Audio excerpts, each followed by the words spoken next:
took a while. Oh, my eyes. I hope you guys enjoy this. I'm gonna try to mix between soft spoken and whispering. My favorite childhood series, book series, um, was a series of unfortunate events. I absolutely loved those books. I still love them. Okay, so really, short story, really quick. A short Lenore story. I went to a party at my library, at my local library, when I was younger, because they had a launch party for the 13th book. Yeah, it was a lot of fun. We all had like coloring pages, and it was like a kid event, you know. We all had coloring pages, and we had Snickers bars and lemonade, and we did trivia, and it was a lot of fun. And it was a really cute event. I thought it was really cute. With all of that being said, I suppose let's start a series of unfortunate events. A bad beginning. To Beatrice. Darling, dearest, dead. I love the entries that he would put in the beginning of each book to Beatrice, and you slowly piece together that, like, she was his wife. Spoiler alert. I mean, the book's been out for like over 20 years. Chapter 1. If you are interested in stories with happy endings, you would be better off reading some other book. In this book, not only is there no happy ending, there is no happy beginning, and very few happy things in the middle. This is because not very many happy things happened in the lives of the three Baudelaire youngsters. Violet, Klaus, and Sunny Baudelaire were intelligent children, and they were charming and resourceful and had pleasant facial features, but they were extremely unlucky, and most everything that happened to them was rife with misfortune, misery, and despair. I'm sorry to tell you this, but that is how the story goes. Their misfortune began one day at Briny Beach. The three Baudelaire children lived with their parents in an enormous mansion at the heart of a dirty and busy city, and occasionally their parents gave them permission to take a rickety trolley. The word rickety, you probably know, here means unsteady or likely to collapse, alone to the seashore, where they would spend the day as a sort of vacation, as long as they were home for dinner. Okay, side note, this is the other reason why I liked these books, is because it taught you new words, but it didn't make you feel stupid for, like, actually teaching it to you straight from the book. I enjoyed that. It made me feel respected from the author as a child. This particular morning it was grey and cloudy, which didn't bother the Baudelaire youngsters one bit, and it was hot and sunny. Briny Beach was crowded with tourists, and it was impossible to find a good place to lay one's blanket. On grey and cloudy days, the Baudelaires had the beach to themselves to do what they liked. Violet Baudelaire, the eldest, liked to skip rocks. Like most 14-year-olds, she was right-handed, so the rocks skipped farther across the murky water when Violet used her right hand than when she used her left. As she skipped rocks, she was looking out at the horizon and thinking about an invention she wanted to build. Anyone who knew Violet knew how well. Anyone who knew Violet well could tell she was thinking hard because her long hair was tied up in a ribbon to keep it out of her eyes. Violet had a real knack for inventing and building strange devices, so her brain was often filled with images of pulleys, levers, and gears, and she never wanted to be distracted by something as trivial as her hair. I love Violet so much. She was my favorite. This morning she was thinking about how to construct a device that could retrieve a rock after you had skipped it into the ocean. Klaus Baudelaire, the middle child, and the only boy, liked to examine creatures in tide pools.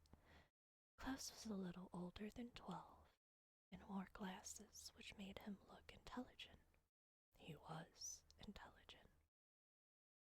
The Baudelaire parents had an enormous library in their mansion, a room filled with thousands of books on nearly every subject. Being only 12, Klaus, of course, had not read all of the books in the Baudelaire library, but he had read a great many of them and had retained a lot of the information from his readings. He knew how to tell an alligator from a crocodile. He knew who killed Julius Caesar. I love that. And he knew much about the tiny, slimy animals found at Briny Beach when he was examining them. Sonny Baudelaire, the youngest, liked to bite things. She was an infant and very small for her age, scarcely larger than a boot. What she lacked in size, however, she made up for with the size and sharpness of her 4 teeth. Sonny was at an age where one mostly speaks in a series of unintelligible shrieks, except when she used the few actual words in her vocabulary, like bottle, mommy, and bite. Most people had trouble understanding what it was that Sonny was saying. For instance, this morning she was saying "geck" over and over, which probably meant, "Look at that mysterious figure emerging from the fog." Sure enough, in the distance, the misty shore of Briny Beach, there could be seen a tall figure striding toward the Baudelaire children. Sonny had already been staring and shrieking at the figure for some time. That's terrifying, actually.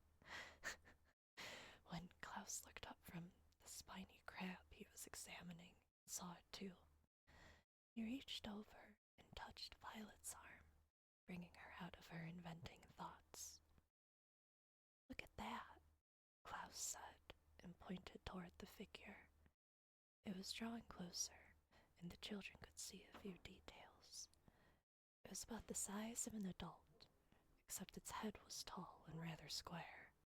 "What do you think it is?" Violet asked.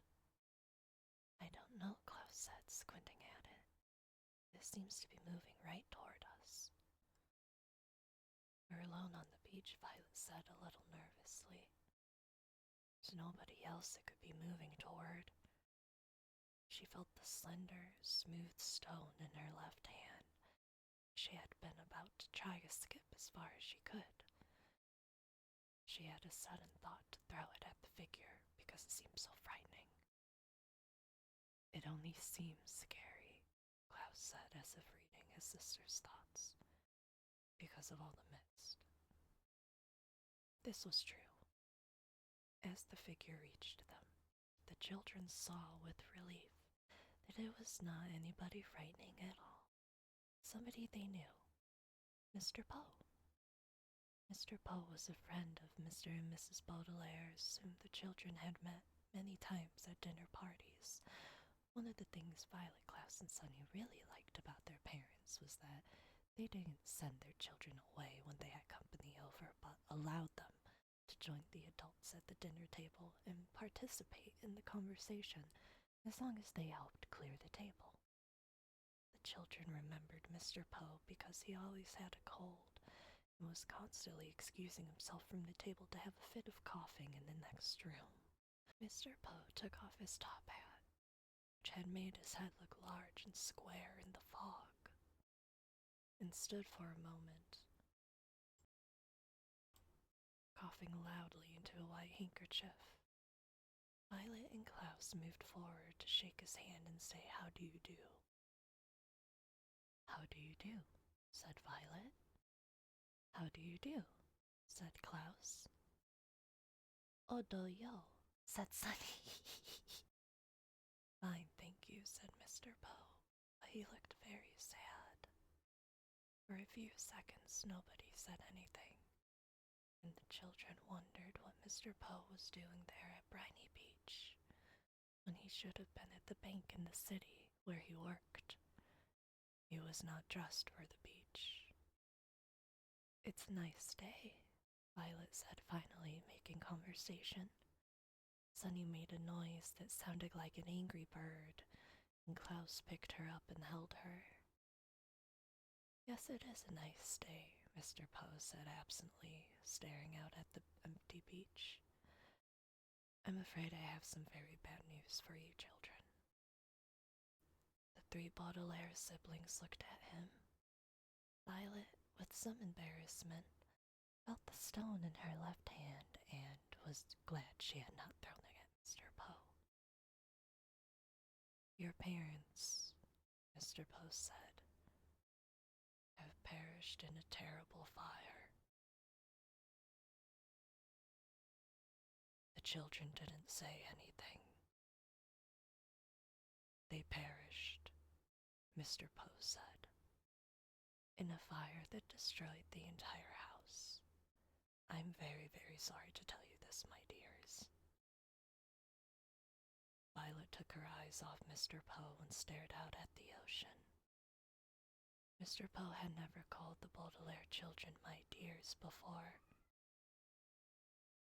She understood the words he was saying, but thought he must be joking, playing a terrible joke on her and her brother and sister.